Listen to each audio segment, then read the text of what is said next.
Welcome everybody once again to the second part of the day for the Ligier European Series after a really interesting first race and a chance to feast our eyes upon some of the new drivers and new teams taking to this first rung of the ACO rules categories, and there is the chance within this weekend through a period of 3 or 4 years to actually work your way through the categories, starting here in the Ligier European Series, maybe in the JS2 Rs, the GT derived cars, then up to JS P4 and stick with the Ligier brand into championships like the Michelin Le Mans Cup and the European Le Mans Series, which are also occupying paddock space here this weekend. Hopefully you were around bright and early this morning at 9 o'clock for the first 1 hour race.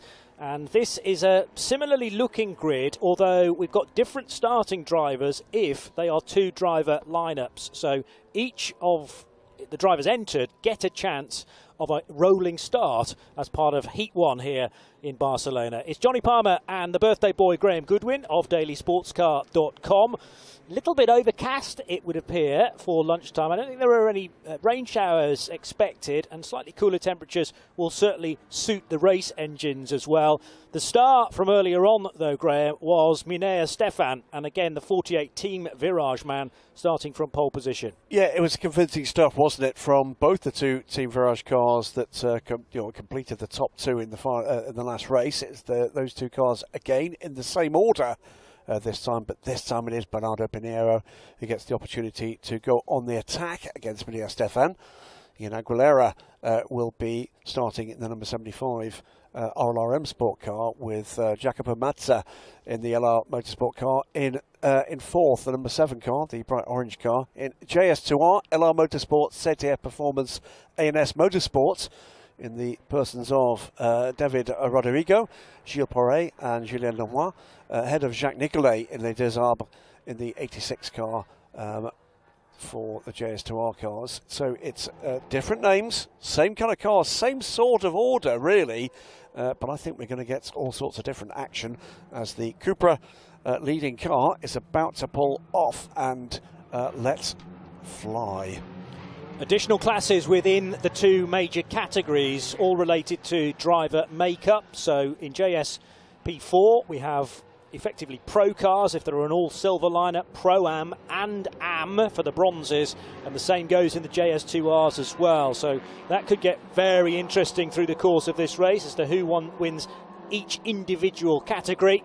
But for the second time today, the second part of Heat 1 here at Barcelona, the Ligier European Series about to launch into action for another 60-minute race, and it's a good getaway from the LR Motorsport car of Jacopo Mazza, who is going to lead by the looks of things into the first corner as long as he can brake later than Stefan. Minea Stefan is potentially, there's been a contact as well. I was about to say hung out to dry, but actually the LR Motorsport car having its own slight moment on the cold tyres, and round the outside here comes Ian Aguilera to snatch second place away from Jacopo Mazza. So we thought he may well lead for the first time through turns 1, 2 and 3. In fact, it's going to be third place as now down the inside the 04 car of Panagiotis, the Greek driver for HP Racing by Monza Garage, and Panagiotis slots into 5th place. Yeah, there was plenty going on there. There's a lunge up the inside as well there. Has that come off? It has. The 48 car going ahead of the LR Motorsport car as well. So Jacopo Mazza's run to the front of the pack almost seemed to have paid off. He's actually now down in 5th. But there was contact to the rear of the lead car, and then from the rear with the RLR M Sport car. We'll see that, I'm sure, in highlights later. So it was an all-action first turn on the way in and on the way out for the leading 2 or 3 cars. Settling down a little bit now, and it's Team Virage from RLR M Sport, the second Virage car, LR Motorsport, and the HP Racing by Monza Garage team. And just about every position changed there, but first. Yeah, tremendous racing, and quite a lot of jumbling of the order following the grid qualifying session yesterday. 2 individual qualies for each of the 2 drivers if you've entered with 2. In the case of Minea Stefan, he's a solo driver, so he's had a very busy time of it, qualifying twice. There was practice sessions prior to that as well. and he is continuing to lead. But Ian Aguilera taking the fight to him. That's the car that Haytham Caragiuli, the JS2 R champion from last year, will take charge of at roughly half distance. Also some overlapping there with Anthony Nara in the blue-fronted, white rear Pegasus racing car. So Nara starting that. He'll hand it to Dimitri Engelbert later in the piece. Not far away from the rear of Louis Rossi's machine, which is the La Douce Arbe entry, number 50, for the very successful motorcycle racer. Worth saying, by the way, Johnny, excellent start from a team that struggled in the first race. Panagiotis in the number 4 HP Racing by Monza Garage effort is up to 4th place and looking pretty racy as well at the moment. So this is a very different looking front of the grid with the change of the drivers that run a 2-driver squad. JS2R, by the way, it is Julien Le Mans in the ELMS Motorsport car that's taken the lead from the LR Motorsport car of David Rodrigo. Gilles Perret into 3rd with his CTF Performance teammate, the 96 car, Laurent Piquet, and he made his way by Jacques Nicolet in the early part of the race. So this is the battle 1, 2, 3, 4, 5 in JS2R. These very neat looking GT cars, a one make Ligier racer. Race here in the Ligier European Series in a mixed class race. There is a French series that runs just these cars and gets great support, and we'll be seeing a lot more of those cars at the Le Mans support race. Something over 40 cars expected on that grid, and they were great fun last year. Here come the lead 3 though, and it is Virage leading. Team Virage's number 48 car in the hands of Minea Stefan from Ian Aguilera, who's well in touch. Fastest lap of the race though last time around for Bernardo Pinheiro. Seeks to keep in touch. It's the top 3 cars within a single second, just pulling away a little from Panagiotis in the HP Racing number 4, the all-black car. Just into his second major year of motorsport is Bernardo Pinheiro, the man from the Algarve. So he'll be looking forward to racing at his home track later in the year as the final race meeting.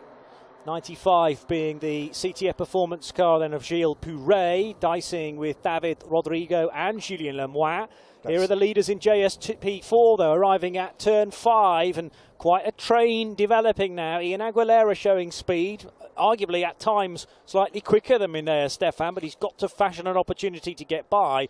And Bernardo Pinheiro's just set the best lap of anybody in the second of the Team Virage car, so he's on the hunt in car number 60. But it's a better start to this lap from Aguilera. He's closing the gap to the leader. He's dropping or pulling a couple of tenths away from the 3rd place car. So we watch side by side here. Incident? No, just a change. 16 ahead of 11. That shot we saw, by the way, of the JS2Rs, that was the 95 car taking 2nd position.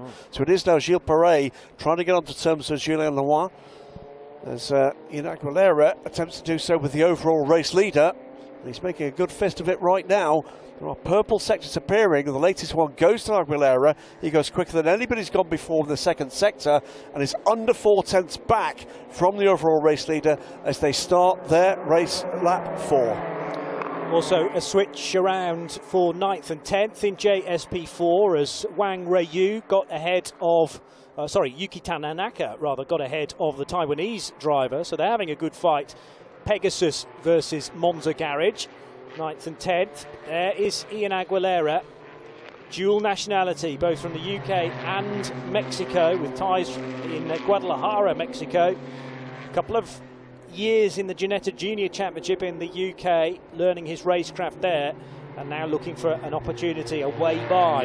We didn't get to see this nose-to-tail battle between Minea Stefan and Ian Aguilera in the first race, because Haytham Caragiuli had not qualified quite as well and was in 5th place at the time in the number 75 car before handing it over to Aguilera. So this is a good fight that we weren't treated to at 9 o'clock this morning, Graham. It's going to be really interesting, isn't it, to see how Haytham Caragiuli copes with this car. He's got experience not in the JSP4s over race distance, but in the JS2Rs, where he drove as a solo driver for last season.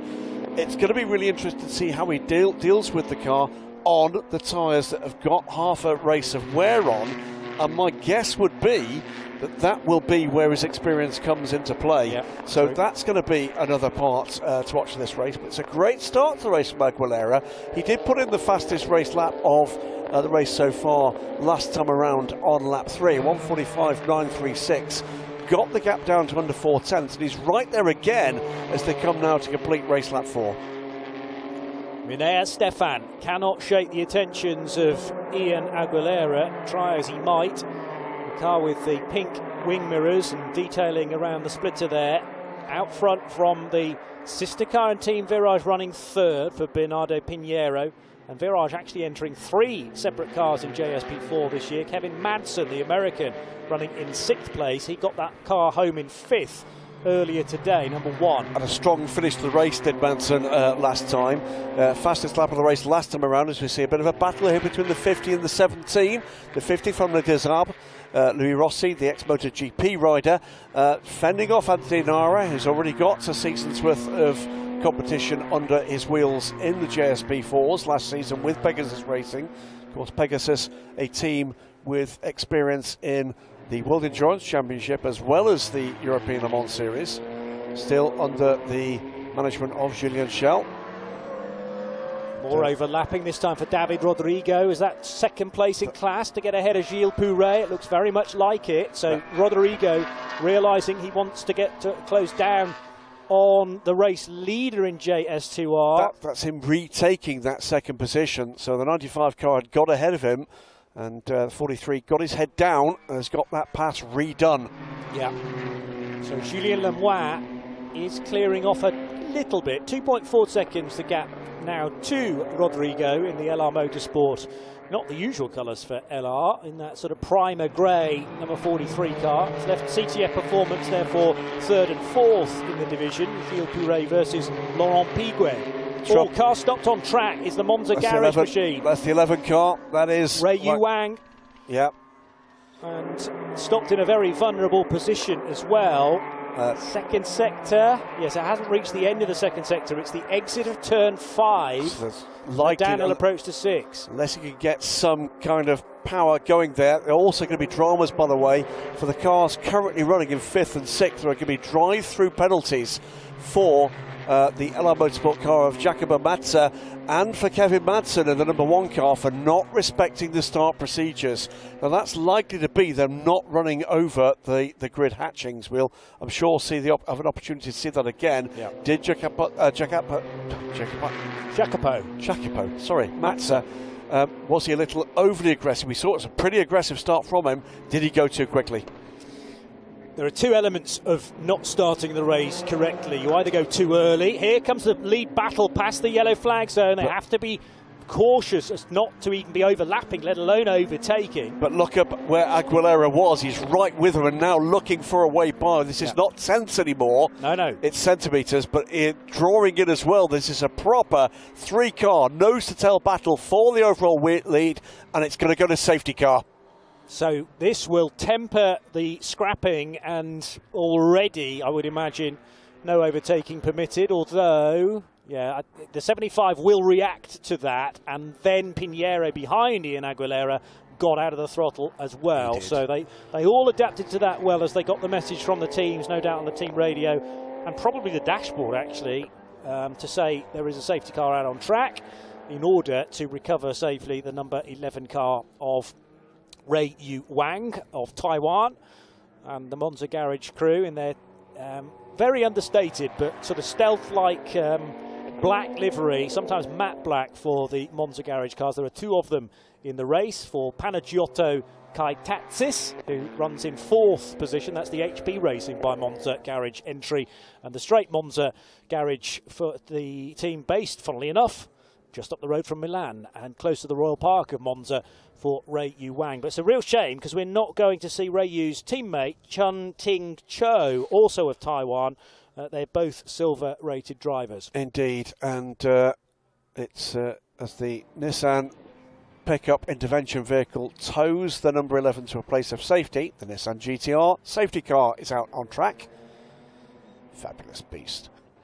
The Godzilla leads the Ligier Horde, and all these cars, by the way, powered by the same Ford-based V6, and that means both the JS P4s and the JS2Rs in different states of tune. More power for the prototypes than the GT cars, but rasping V6 engine note, very familiar as these cars come through. Becomes very familiar after an hour of racing, of course. And they'll get this under control, and with that car rapidly going to a place of safety, the only remaining question is, does the, there it is, it's not long before it's going to be behind the protection of that wall. It's then a matter of, does that intervention vehicle have to reposition? It may very well likely might have to. That will be the final act before race control allow this to go back to green. We've still got 47 minutes of running to go. Field is certainly the prototype cars are all in line astern behind, waiting for the GTs to do likewise. They've got some gap there to fill. Race control will have that on their screens as we do here. There are the surviving JS P4s here.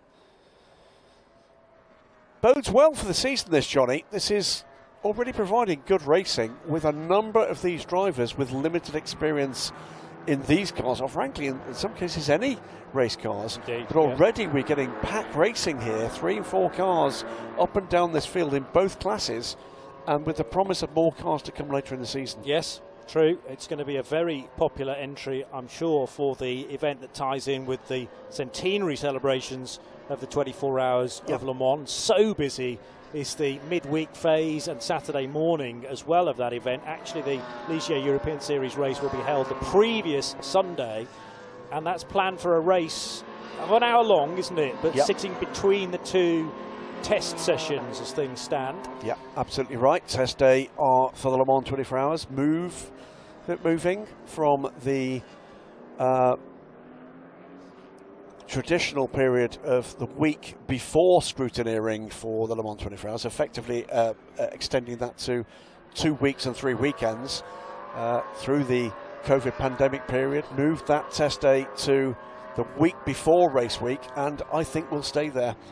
Provides some real advantages for the teams, some advantages too for the local economy in keeping people there for longer.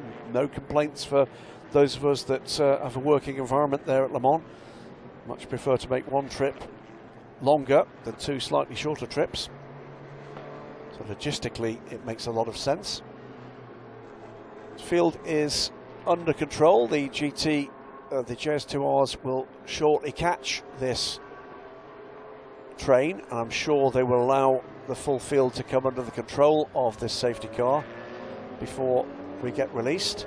It is going to be, I'm afraid, car 42, which is the leader here, reported to the stewards for not respecting the safety car procedure. That is, he has not closed this gap. Yes. That is extending this safety car procedure. There's going to be a penalty for the leader here. For Julien Lemoyne, so being reported to the stewards. But the reason the safety car is out was the stricken number 11 Monza Garage car. That's been recovered very quickly, actually, to the safe side of the concrete wall as you enter turn 6 and 7. So the marshals are with that car, but it was towed to safety really quickly, as you say. Still huge gap still. Still can't see the JS2Rs there. Not long before they're going to be there. Now, the start of the race, as I said, if you get done for an infringement during the start, you've either gone too early prior to the lights going out, or you weren't in line with the grid hatchings for the rolling start. So it's either a false start when you're out of position or a jump start. And it was side by side into turn number 1 for LR Motorsport and the Team Virage car. And Minea Stefan, happy with the run round the outside at turn 1, made that stick. We are going to go for a restart here, and still actually the JS2Rs are not there yet. No, they're nowhere near the leading pack of prototypes. Actually, that shouldn't matter. What the ANS car, yes, he's guilty of not catching up, but at least the cars behind him weren't supposed to be involved in this battle with 2 very different races. Now they're there. Now they're there. But already... And who was that peeling off into the pit lane? That was the LR Motorsport car. That was the Too early for a pit stop. 7 is in trouble here. So Jacopo Mazza... oh, no, because he's had a drive-through penalty. That's why. So he's serving that now. And he can serve that under green. But couldn't serve it under the safety car. Correct. Obviously, because you would gain all the time back again that you were supposed to have lost. So we're also expecting, by the way, the number 1 car that now sits in 5th place will have to serve drive-through as well, and serve it quite shortly. So back to green flag racing. It is the number 48 car that goes away. Ian Aguilera, though, has gone again with him, and it's a flurry of activity behind between the number 4 and the number 1 car. That number 1 car sitting on a penalty that he needs to take, but Greek driver ahead of him not keen to allow him to do that from a position where he's ahead of the HP Racing Monza garage car.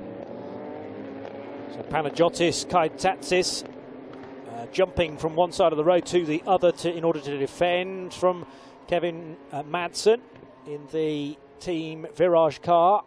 Virage running first, third and fifth. But RLRM Sport and HP Racing very much involved with the potential of finishing on the podium. The 60 car of Bernardo Pinheiro will be handed over to George King, who was rapid in the first stint of the earlier race this morning. The Essex man getting fully charged up, I'm sure, for his turn behind the wheel. We are roughly 10 minutes away from the pit lane opening to the mandatory stops, and everybody will need to stop once for that. Again, Ian Aguilera looking the more pointy, his car more manoeuvrable, but there's no way by Minea Stefan, who is soaking up the pressure well, just as he did earlier today. Notice, by the way, second place has changed hands again between the 95 and the 43. As Kevin Madsen now takes that drive-through penalty. Ian Aguilera looking for a way by here, no doubt, trying to force the error. That's not working so far for our race 1 winner. So this is racy stuff. So everyone up a position effectively because of Kevin Madsen's drive-through penalty. He'll pop out at the end of pit road in a moment or two, having lost 5 places to JS2 R traffic. But you're right, Gilles Pouret and David Rodrigo seem to be very evenly matched. CTF Performance in front of LR Motorsport for second and third in JS2 R. Those leading runners in JS2 R are all of the AM driving combination makeup. Always think amateur. Am is a sort of derogatory term, but we know what it means. They're not fully pro drivers, don't necessarily earn their corn all the way through the year for being a pro motor racing driver, and relatively inexperienced at this level of international motorsport. Yeah, so Kevin Madsen has come out in 13th position there, just side by side briefly with Simon Butler, our racing reverend. And he'll be pleased that he can get his racing completed on Saturday. He'll tend perhaps to his flocks tomorrow. Indeed.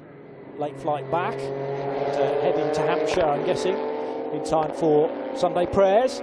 Yep. Meantime, Christoph Weber looking to try and make a bit of progress in the Pegasus racing car. That's the second of the CTF Performance cars, though, running wide coming out of Catalunya corner, which is turn 14, and a rough old ride there for Laurent Piquet in the 96, finishing second in the championship last year. Still no way by for Ian Aguilera, and it's been a fighting display, but super clean from Minea Stefan in the lead of this race. Race 1 winner, of course, will drive this race solo. Still has to serve the minimum pit stop time, of course, appropriate for his driver grading. Ian Aguilera will hand this car over to Haytham Caragiuli, our 2022 JS2R champion. This time goes to the inside, can't quite get it done there. It's a warning flag for car number 4, that's our 4th place car, for abusing track limits. A final warning there for Panagiotis. That, by the way, that look up the inside has given the 3rd place car in the hands of Bernardo Pinheiro another opportunity to maybe put the RLRM Sport car under pressure. This 3-car group is going away again a little, gapping the number 4 car behind, Johnny. Tricky position to be sitting this for Ian Aguilera. He's only 16 years old, remember, but having learned a lot of racecraft, as mentioned, from the Ginetta Junior campaign that he was part of last year and the year before for a team known as R Racing. Finished 17th in the championship in 2022 with a victory that year. But having to attack and defend, and from the same, well, from cars from the same awning, effectively. They are very much different entities, Team Virage's 48 and 60, but they're certainly not going to take one another out, and ideally they would like to finish first and second and ahead of the RLRM Sport car. So Ian Aguilera in a precarious position, but he's certainly carrying good speed, and almost made an overtake work at Repsol corner on the previous lap. Looking to shave a good deal of speed off down into turn number 1, which is a tricky braking area. Also need to focus on this scrap involving Louis Rossi in the Pro-Am element of JS P4 and the chasing Anthony Nara in number 17. Nara is actually part of an all-pro lineup in car 17, sharing with fellow silver Dimitri Engelbert, both from France. First, second, third, all together coming out of Repsol and down the hill into the tricky approach at turn 5, tighter than it really looks on TV. It's a real hairpin bend coming out of there, and it's important to get the slingshot through the kink at 6 and into another heavy braking area at 7. Another group of 3 cars here battling away. The 15th de Desarbre of Louis Rossi, head of the pair of Pegasus racing cars. We're closing in now on the pit window, Johnny. Yeah, some good speed being offered by Rossi and Nara, despite them being entwined in a busy battle there. About 4 minutes away from the pit lane opening, and you'll get probably 3 or 4 attempts at making the pit stop. Looking at current lap times, we're down again to 145s. 145.5 is so far the fastest lap, having been set by the race leader, who's just got a bit of a break this time on Ian Aguilera, up to about 3-4 car lengths. It extends even further than that as they hit the main straight.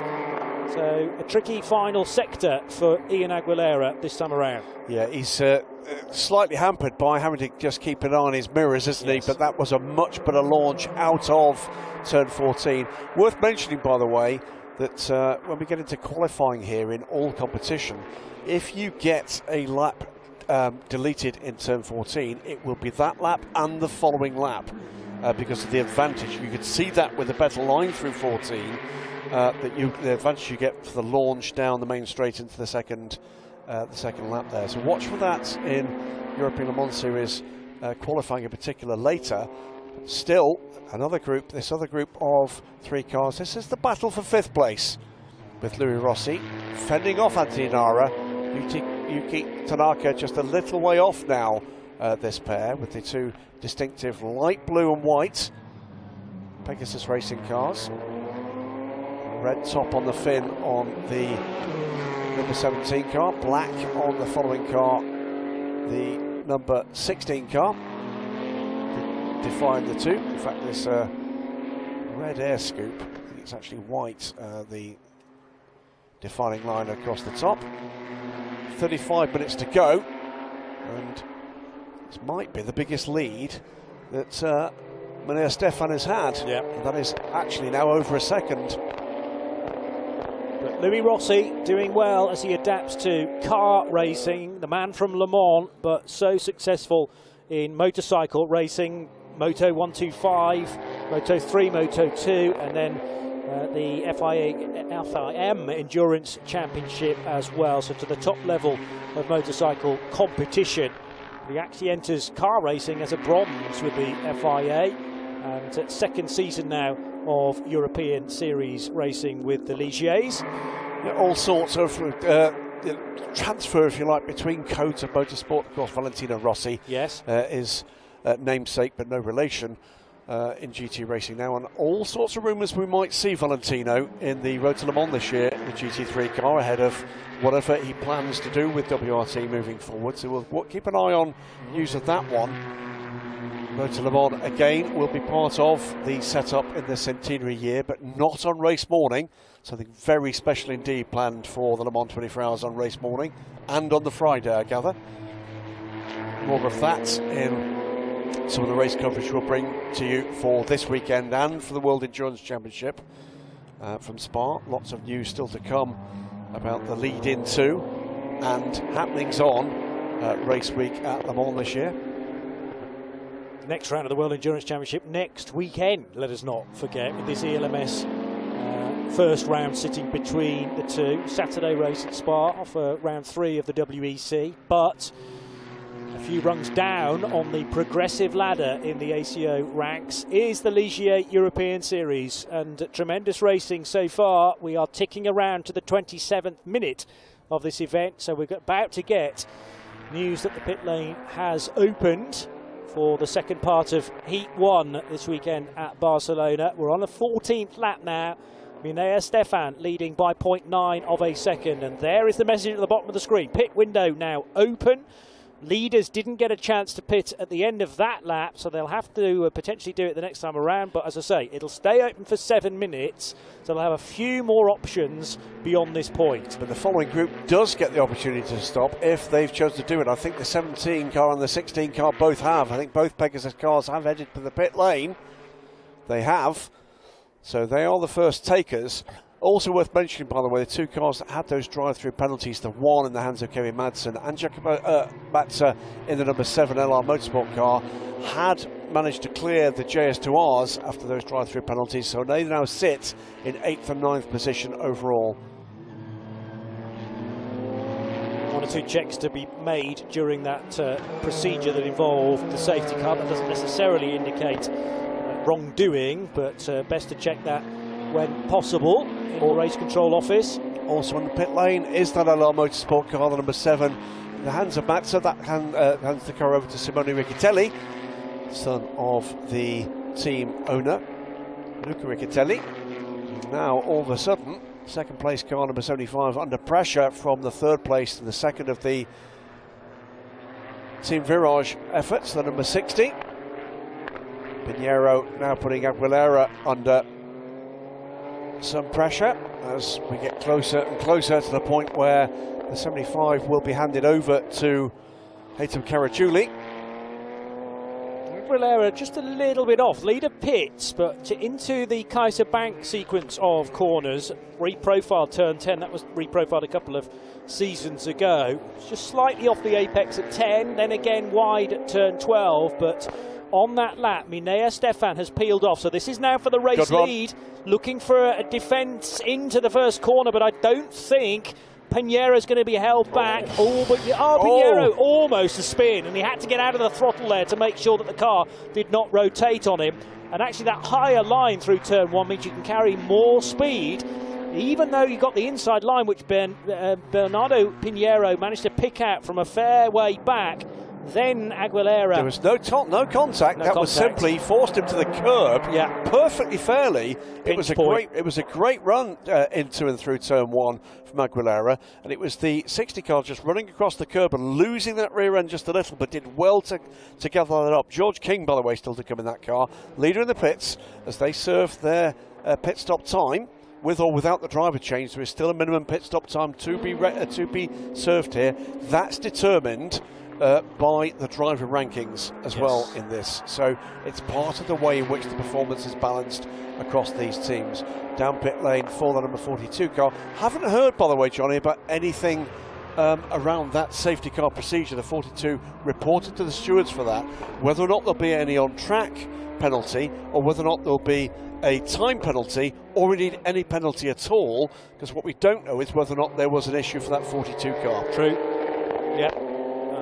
Yeah, even though it was in a JS2 R and in a second class, effectively, that car should have been up with the JS P4s. But if the team can provide evidence that they had a bit of a gremlin that wouldn't cure, then that may well answer the question. Gilles Pouret now leading the JS2 R element of the field, getting ahead again of David Rodrigo. So the primer grey with red door mirrors on that car running in second place, but that's by virtue of the fact that Julien Lemoine for ANS Motorsport has already headed into pit road for his mandatory stop. Yeah, Ian Aguilera also heads down pit road, so we got our third different leader in this race. Bernardo Pinheiro, by dint of not having stopped yet, goes to the lead in the number 60 Team Virage car. So we've had leading the race the 48 car, just still on pit road. In fact, just leaving as I say that. The 75 car from LR Sport. Here comes the previous leader.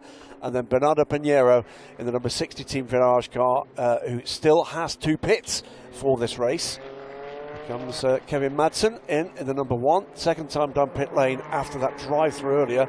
He'll hand over that number 1 car to fellow American driver Lance Fenton. Still very close between CTF Performance and the LR Motorsport car, Pouret and Rodrigo. Some spray on the windscreen just to make sure that any bugs are cleared from the front of that car to make visibility a lot better for the ingoing driver. Driver change currently taking place then down there. This is Lance Fenton, yeah, coming into the car. Into the pits comes number 43. That came in from second place in JS2R. Also on pit lane is the then leader, the 95, so Gilles Paré and David Rodrigo, who've been battling clean as a whistle through that first half of the race. That's been really one of the most engaging parts of this battle so far. Number 16, JS P4, cracks on. Lance Fenton, the Texan, climbing on board then the number 1 car at Virage. And he's done a couple of races last year as part of this championship. They may well have been, indeed they were, the 2 Le Mans races, so they've come back for a little more. Third leader down pit road, the number 60 car from Team Virage, Bernardo Pinheiro, will bring that car down to be handed over to George King. George King, second year in the Ligier European Series, as out comes Haytham Caragiuli in the background there, and will still come out second as through has gone the number 48 car. Yes, I mean, Stefan, not quite called as the race leader because we haven't yet had, we did have a pit stop for David Cosenel. Yeah, he's leading. He's leading the race. Yes. Cosenel, now that will be, I'm sure, driver ranking related. It's a much shorter pit stop. Indeed. So 46 total time in pit lane. There was a driver change that took place there as well. Yuki Tanaka getting out and Frenchman David Cosenel in. Is that two bronze drivers? It is Tanaka, I think, is a silver, which will make that no, I think you're right. So 2 bronzes, yeah, to make it another AM. So they effectively profited by 30 seconds. So yes. That's all now going to be about the chase for the number 16 car. So a clean race. Pit window now closed. Everybody has served their pit stops. And we can crack on with it effectively the second half of this race. It's going to be about chasing down, if they can, the number 16 car. It's the 16 from 48 from 75. And David Cosenel, Manea Stefan, Haytham Caragiuli is the 1, 2, 3. And in the JS2 R standings, ANS Motorsports, Julien Lemoine, I do apologise, my French is appalling. From Setier Performances, Gilles Paré and David Rodrigo. That's the 1, 2, 3 there, with Fabien Delaplace in 4th place. Georgios Kolovos now shown as the race leader as they rejoin. This is the slight up and down nature of the timing screen, but Kolovos still shown as the race leader. 2 Team Virage cars will be side by side. Bernardo Pinheiro rejoining. Minea Stefan behind the 48 car. It's George King has rejoined in 2nd place here. Should be George King. Still says Pinheiro on my screen, but that will be adapted, I hope, in a moment or two. But they're chasing the 04 HP Racing by Monza garage car of Georgios Kolovos. So that's back into the race. That's another car, of course, that has served a shorter pit stop because of the driver rankings. So the order absolutely topsy-turvy here. It's a fully lit Minea Stefan trying to deal with his teammate and then get onto terms with the 2 double bronze driver squads. It is the Greek crewed number 4 car that leads the race. Kolovos with David Cosenel 5 seconds behind, and this pair closing but dealing with, or trying to deal with, each other. Yeah, and the danger is they're going to lose time collectively rather than work together. But why should they work together? Because, yes, they share a team name. That was a touch. Contact. There you go. I was about to say they share a team name, they share a paint scheme, but there's really no love lost between them. Although Rule 1 of motorsport, don't hit your teammate. There's a little bit of contact there as Stefan squeezed by in the braking area. A bit unnecessary there. He had the quicker car at that point. He was up to speed. Tyres warmed nicely from a full racing lap, and I think it was a mistake rather than overly aggressive, but it could have been a mistake with rather deeper consequences for both of them. Hopefully you'll learn a little bit from that. That was a bit unnecessary. There are 1, 2, 3, 4. 4 leads the race from 16, now from 48 and 60. All 4 separated by just under 5 seconds. We have 23 minutes to go, Johnny. Georgios Periklis Kolofos of Greece out front, sharing with his teammate Panagiotis Kaitatsis, who has some EWRC experience, Panagiotis actually, but now some full metal racing, as it's often called, in the Ligier European Series, the first rung on the ladder in the ACO rules set.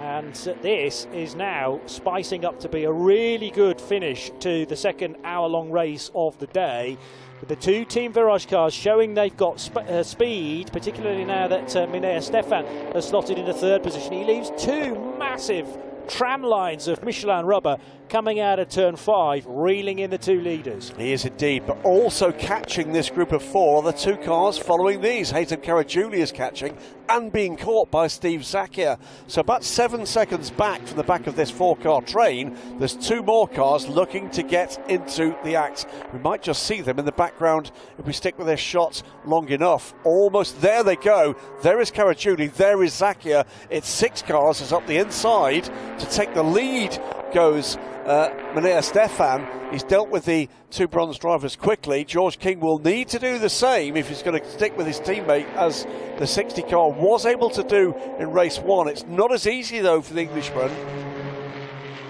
These 2 guys will know this is a battle for overall position, not just in class. It is a class battle, but it's important to recognise as well they have every right to defend their position. Yes. They're all on the same lap, these 4 cars, and indeed the ones behind that Freya was just talking about. Karagiuli and Zakia chasing to the inside line now. David Cosenel on Kolofos. There's nothing to stop these 2 cars from exchanging positions either. Class and this lead is preventing George King, of course, from squeezing through. But yes, it's the AM battling within JS P4. Now George King finds an inside line at turn 3. On Kolofos, and squeezes by the HP Racing by Monza garage car. We have a new class leader in the form of David Cosenel then, leading AM in JSP4. How far away are Haytham Karagiuli and Steve Zakia, running in effectively the Pro lineup, although not called that on the entry list, and the leader in Pro-Am in P4, Steve Zakia for the Dussard. About 6 seconds back to Karagiuli, so he's closed that gap by about 1.5 seconds with this battle, but it's being closed as well by Steve Zakia. So a couple more laps at this kind of pace, and it's not quite going to be nose to tail, but not far away from it, because the 2 bronze drivers are beginning to back up towards it. Watch, the 48 car has gone. That gap is already up to 3.5 seconds, so this has delayed George King just a little too much for comfort in terms of an overall lead battle, but every reason to do so. They're battling too for the opportunity to be on an overall podium. At the moment, the 16 car has got that in his sights.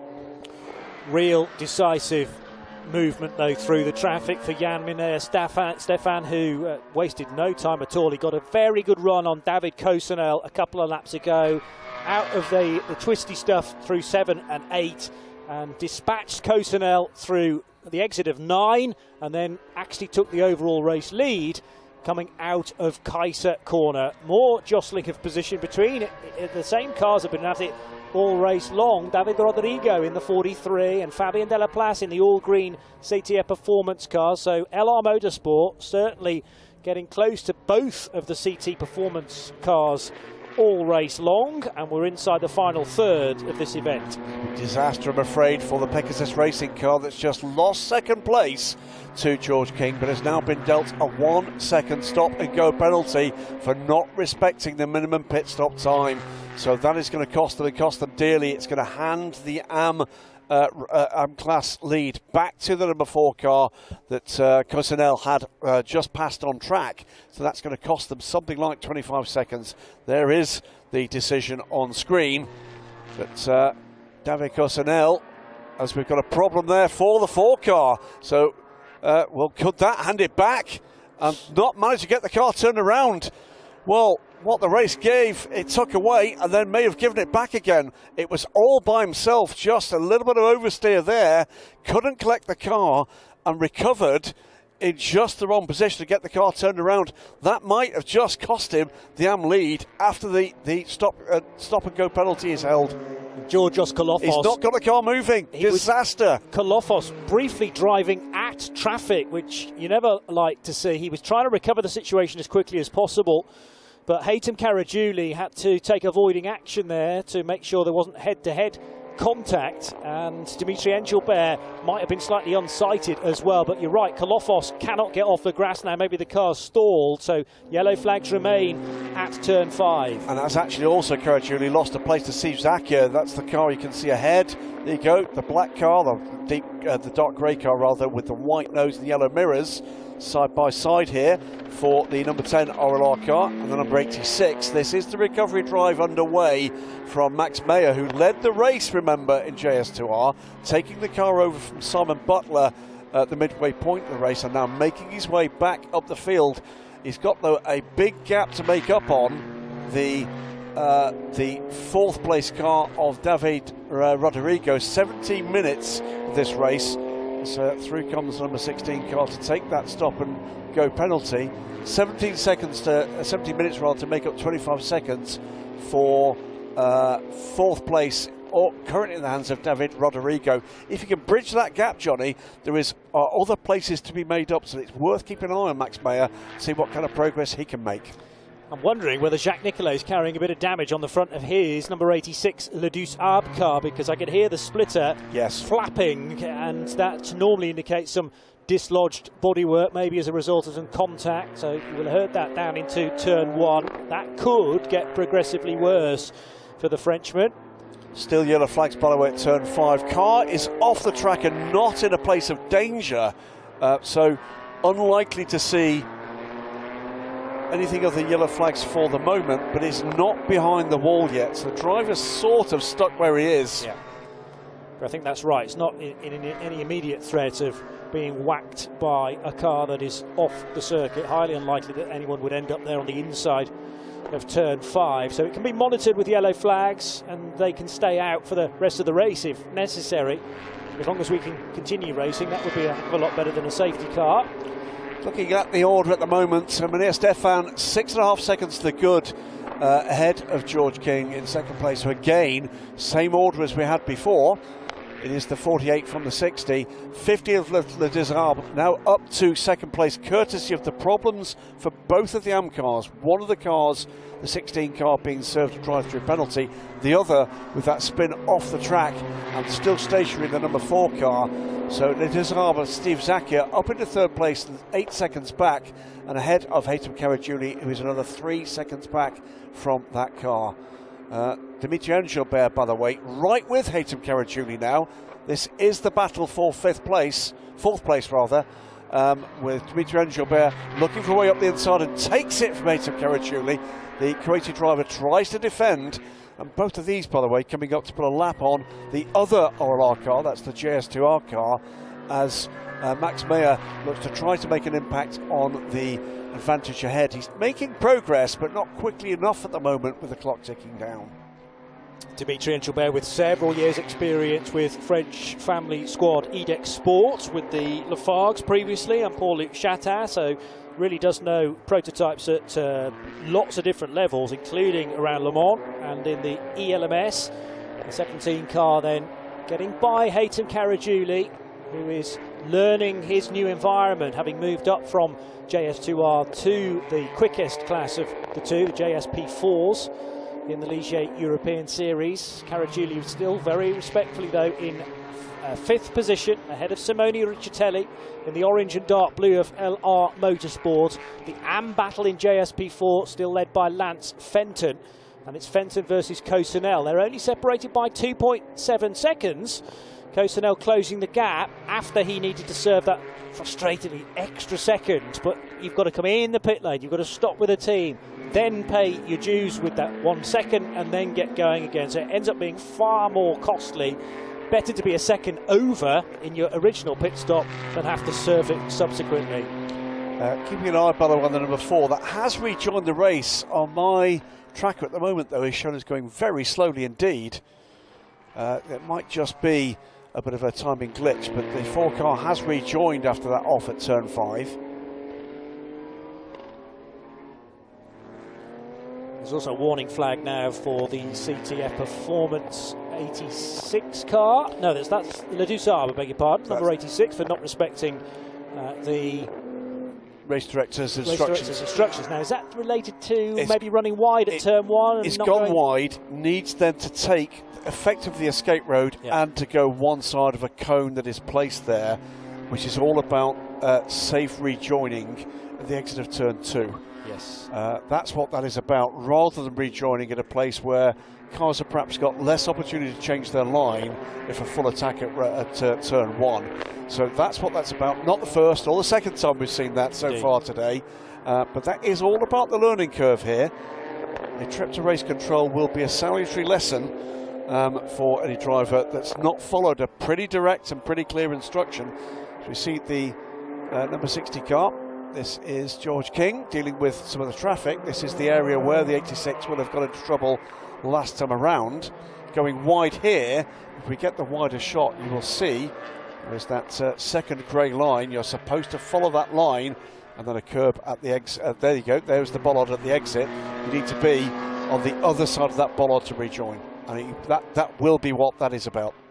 Just a warning flag at this stage, so effectively you get a yellow card for one infringement, but if you are a persistent offender, the tail will change. There was Julien Le Mans in the blue of ANS Motorsport. That's a departure from the usual paint scheme for ANS, but I kind of like it. It takes well to the Ligier JS2 R lines, and Julien Le Mans, new name for many of us, but showing that he's going to have a strong year if he sticks with it. Meanwhile, side by side, down into turn 1, back with the JS P4s. That was the 16 Pegasus racing car of David Cosenel to the inside. Was that the class change? That could have been. This is the change. Yes. It is. That is AM new leader, Graham. It is indeed. And that is David Cosenel recovering after that drive-through penalty. And going back ahead of what had been now the third different class leader in AM. So all three of our AM contenders have led the race. It goes back to the way of David Cosenel. Lance Fenton now drops back to 8th overall, second in AM. The 4 car, of course, way further down after being stopped for quite a while with Georgios Kolovas struggling to restart the car. Way wide there from the green JS2 R. And that gave the 50 JS P4 a reason to change his line in a place he'd probably have preferred not to. Yeah. Great heads-up driving there from Steve Zacchia, who comes to this championship with an awful lot of experience. He's actually, in the first phase of the European Le Mans Series, a champion back in 2004 when he raced a GTS Labra competition. Now, was that a Corvette? No. Was this a Ferrari? It's a Ferrari 550 GTS Maranello. In the 2004 Le Mans Series, Steve Zacchia was the champion. Steve in all sorts of GT1 machinery, including back in the days when Labra ran Celine's. So Steve has been with us in international sports car racing, I think almost as long, if not longer than I have. And I am, as many will attest, no spring chicken. Another year older today, Graham. I know, mate. Yeah, ticking down. Like you say, 21 once again. Thankfully, nobody's keeping a tally. Well, I'm more not, anyway. More than 21 times. Both the 2 of the 3 cars there had changed their line. Yeah. One to avoid going off. In the 50. Yeah, and Zacchia to avoid running into the back of the second of the JS2Rs, and of course the positional change because of that run wide as well into the bargain. So no shortage of mini dramas as well as some more major ones. Under 10 minutes to go, Johnny, and it is Manea Stefan in the 48 car. 7.5 seconds to the good now, ahead of George King, who's 8 seconds ahead of Steve Zacchia. Dimitri Engelbert is catching the third place car, you know. It's under 3 seconds and coming down last time around by 3/4 of a second. That gap could change. Every likelihood, and it's all about keeping your race alive for as long as possible. Exactly 60 minutes plus the change depending on where the race leader is, but we don't do the extra lap in 2023, so arguably slightly more difficult to judge exactly where the finish is going to happen, because it relies on your engineers working out your average lap time really, and how many more there are to go from this point. 8.5 minutes left on the clock as the race leader is back into the middle sector. Huge number of changes for this year with new teams, expanded teams, teams in different classes, teams in more than one class. As that's hoping that's just a big lockup, and it was. Again, running wide out of turn one. But one thing has stayed the same here, Johnny, for the moment. Last year we saw all bar a rain-affected Spa race. Guillaume Henrion taking a clean sweep of the race wins last year. And here we are in the last 8 minutes now of race 2. And it's again Team Virage with a driver looking to keep a 100% record here. Yes. Solo driver once again, Mania Stefan in the 48 car. As the 50 car makes his way through, Steve Zakia looking to try to defend his third place, but he is being closed now pretty rapidly. Dimitri Engelbert has got the two JS2Rs between him. There is the fourth place car. Third place overall is not done yet, you know.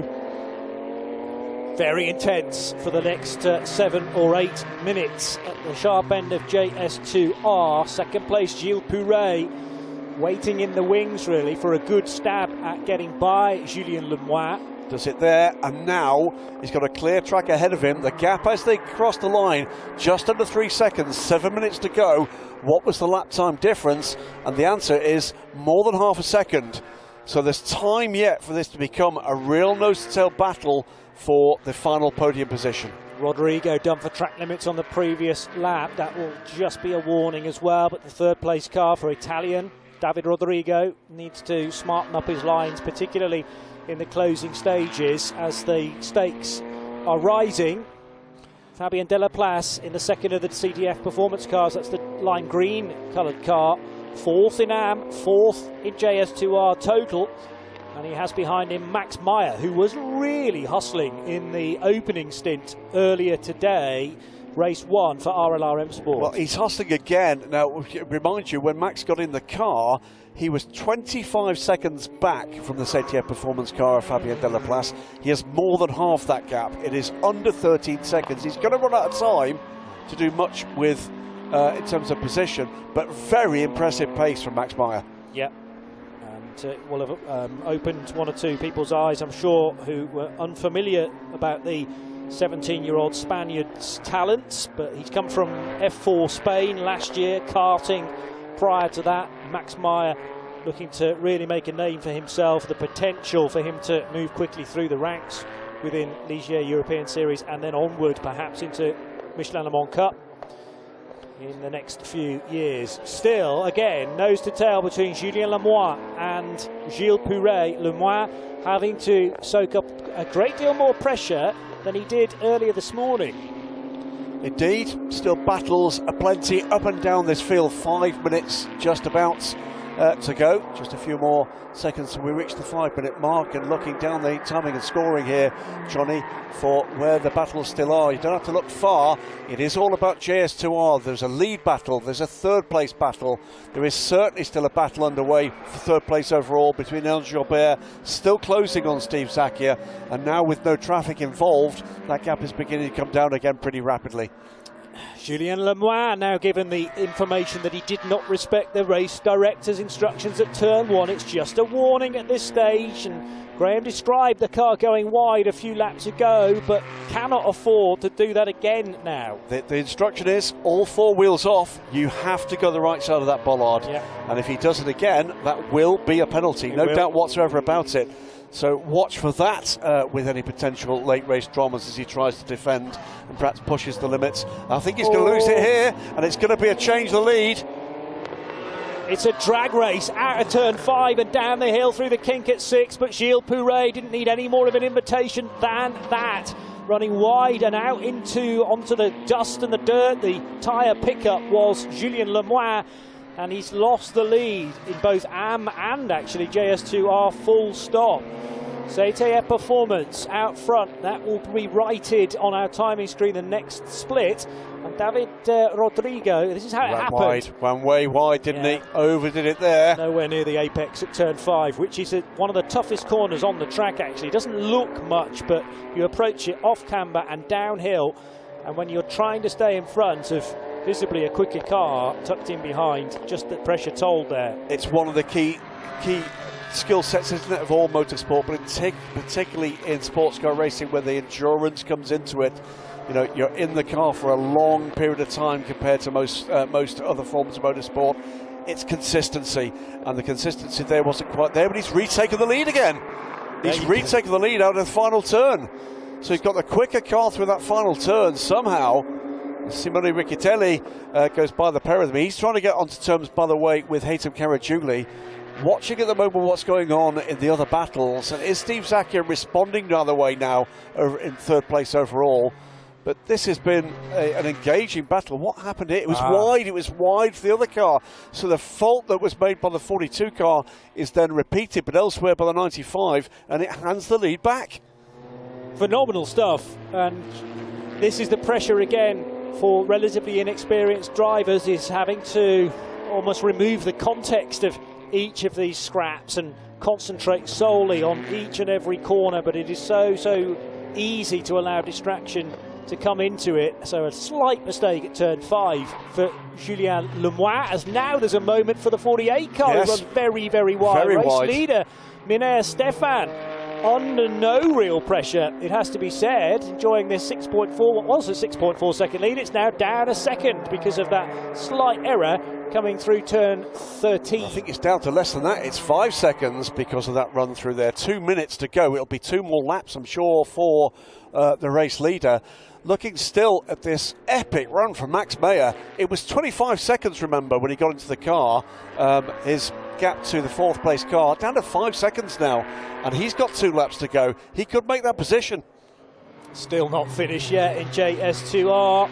We'll keep an eye on Max Meyer. Also good fighting between Simone Riccitelli in the 7 and Hatem Caragiuli in the 75. 75 just ahead in 5th position, and they head out of the final corner at Catalunya. 1 more lap to go for these cars as well. Got to be careful that this is a move to defend and not to block. What do I mean by that? No more than 1 move allowed here, and Riccitelli makes the move. Caragiuli looked to make the move for the defensive line, but he didn't have the pace to fend off the Italian driver. So number 7 moves on up and up into 5th place. Caragiuli drops to 6th behind him. And the 20-year-old Italian, Simone Riccitelli, as Graham was saying, son of Luca, and a former GT Italia champion as well. Still absolutely nose to tail, an hour into this race for the JS2R lead. Julien Le Mans in the blue of ANS Motorsport, and looking up the inside. A lock up. Gilles Pouret, slightly. He's off. He's off the road. Julien Le Mans is off the road and into the gravel at Repsol corner, and that will give the lead back again for Satie Performance, and I think that just about seals it for the JS2R battle, as there's still time left on the clock for Minnaert Stefan. He'll go across the line with 16 seconds left. 1 more circuit of the venue here at Barcelona Catalunya, 4.6 kilometres, and the lead margin come down again, 4.6 seconds back to George King. Yeah, Hatem Caragiuli, I'm not surprised, got a warning for driving standards on the straight. That was a bit of blocking, no doubt about it, for the Kuwaiti driver. Under pressure there, just needs to keep a cool head. We've seen from him before last year in taking the JS2R title.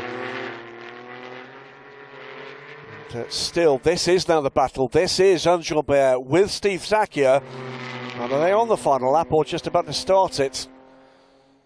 For Zacchia, they are on the final lap. Yeah, they're on the final lap coming into turn 4 here, but that is going to be nose to tail stuff for the final podium position. So Minnaert Stefan looks to have this one pretty much under control. He's 4.5 seconds to the good from George King, who's done another good stint from the young Englishman. This bodes well for later in the season. Steve Zacchia and Dimitri Engelbert, the much more experienced racers, in 3rd and 4th on their own battle, and that is a second apart. That could change. It is going to be about Steve Zacchia keeping to his lines, and Gilbert getting down to get his head down and seeing whether or not he can squeeze just a 10th or 2 out here in these sectors. Hasn't done it in the first sector.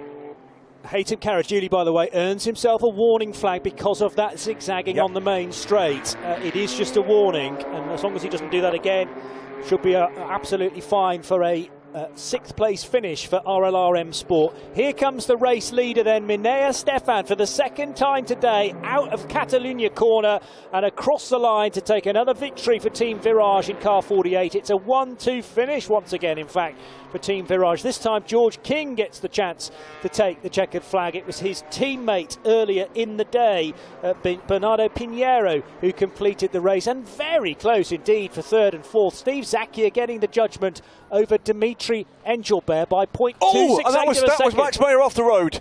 That was in competition for fourth place. I was watching for what was going on there, and Max Meyer had closed that to nose to tail for fourth place for the number 96 car. We didn't see what led to that, whether or not there was a little bit of overconfidence. There's been contact. Massive damage on the rear right corner. So, yeah, you have to think that's a collision which has resulted in the 10 car being off the road. They were side by side. Oh, he's already off. No. Failure. It was a failure.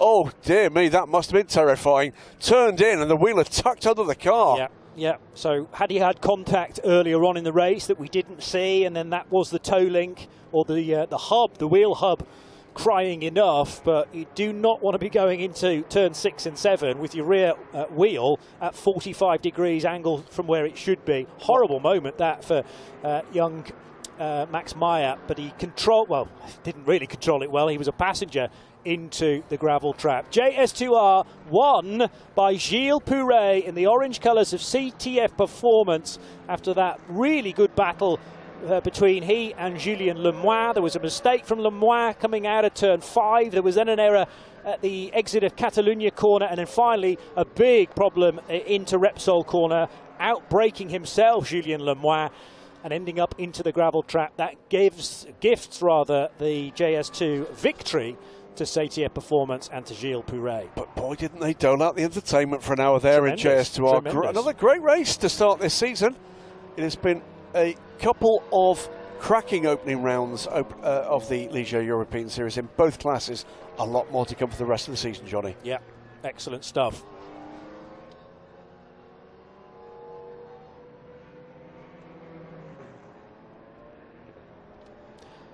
So, under cloudy skies, the second of the Ligier European Series races comes to an end. It's the second win of the day for Minea Stefan and the 48 Team Virage car.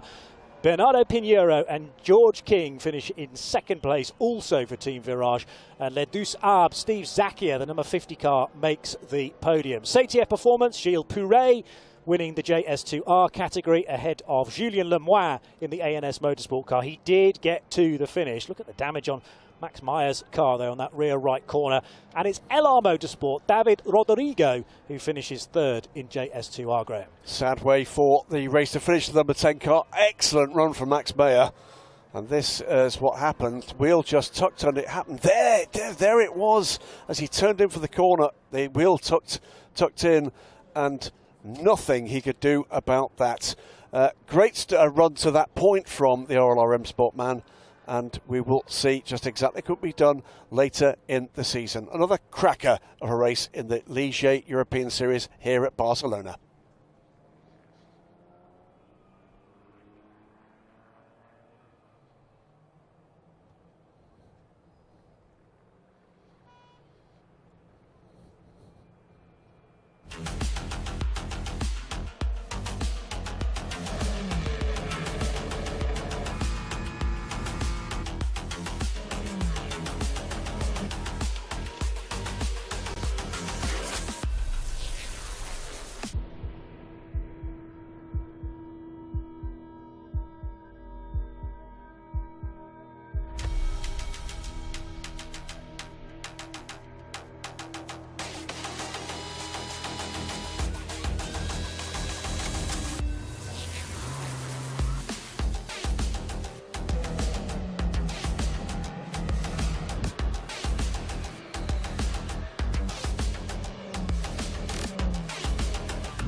award ceremony, race to kick off Ligier European Series in Circuit de Barcelona, Catalunya. First of all, JS P4 overall. Third is Steve Luis C. Le Havre Defense, third overall. Congratulations. Second overall, Bernardo Pinheiro de Portugal and George King from Britain. Team Virage from Poland. And the winner is Minia Stefan from Romania. He's the winner. And Team Virage from Poland, one member of team manager, please come to podium. Thank you. Clap your hands. They are winners. Overall JS P4. Please, the anthem of Poland for the winner from Polska.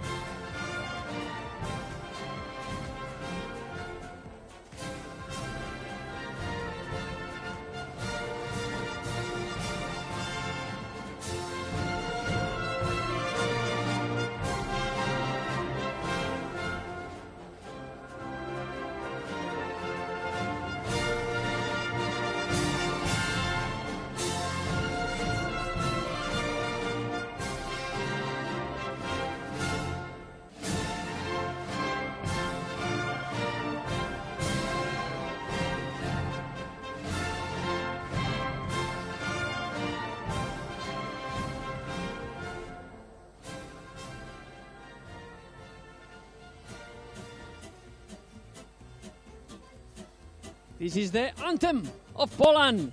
Now time to champagne. Congratulations, all of them.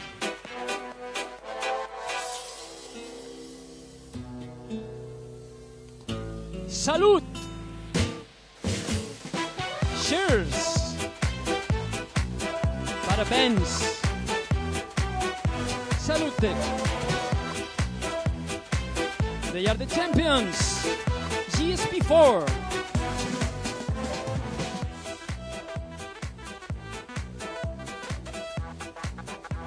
Congratulations, all of them. Next category.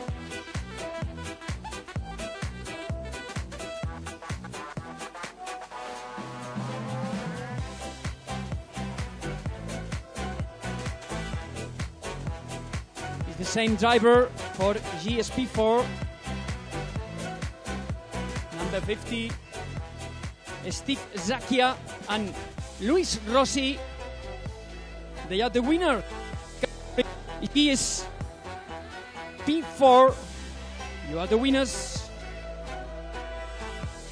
And Le Havre, one team manager and one member of team.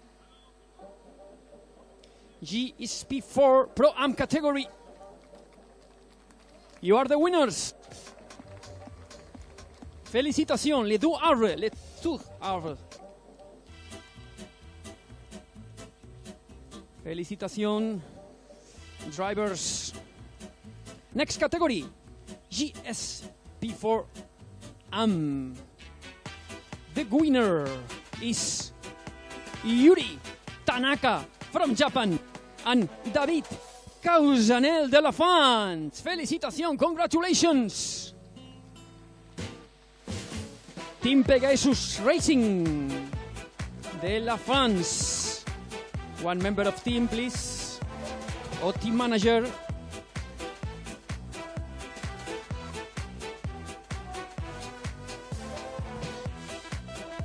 JS P4 Am category. They are the winners. Pegasus Racing with Yuri Tanaka and David Cazonel, Japan and France drivers. Merci beaucoup. Félicitations and congratulations.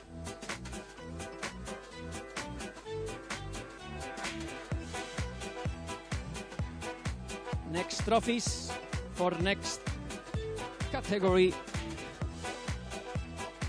Next category is JS2 R.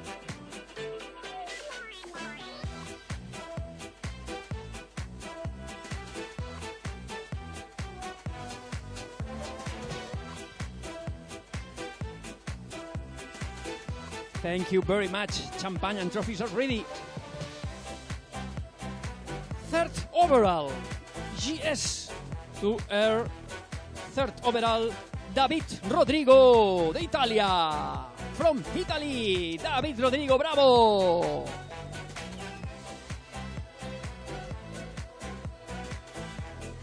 LR Motorsport.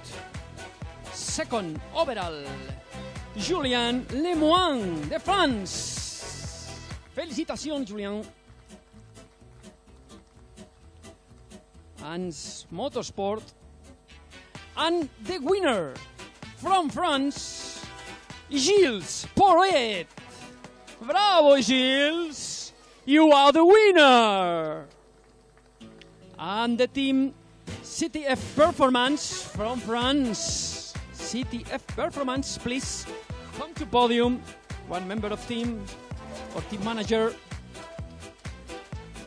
And now is the moment of the anthem of France.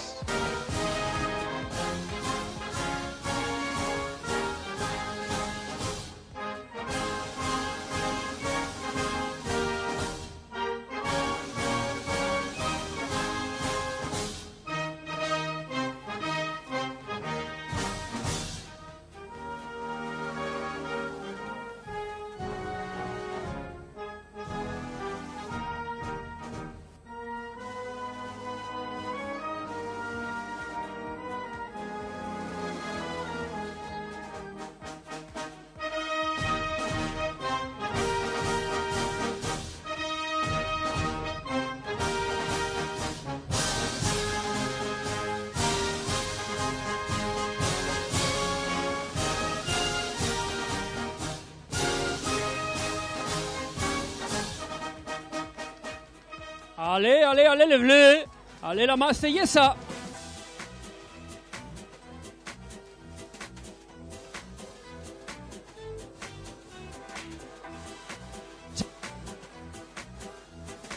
Time to open champagne and celebrate.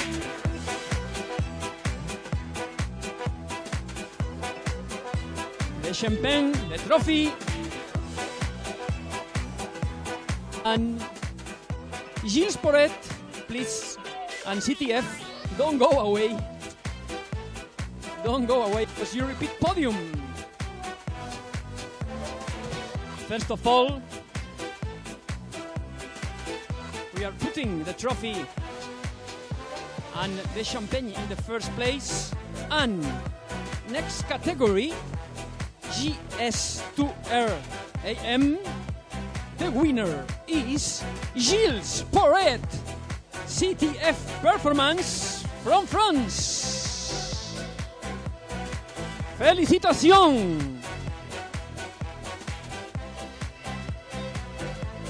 One member of team, please. CTF, team manager of the French team. CTF Performance. This is the last category of this Ligier European Series, kicking off today in Circuit de Barcelona, Catalunya. Congratulations, everybody! See you later.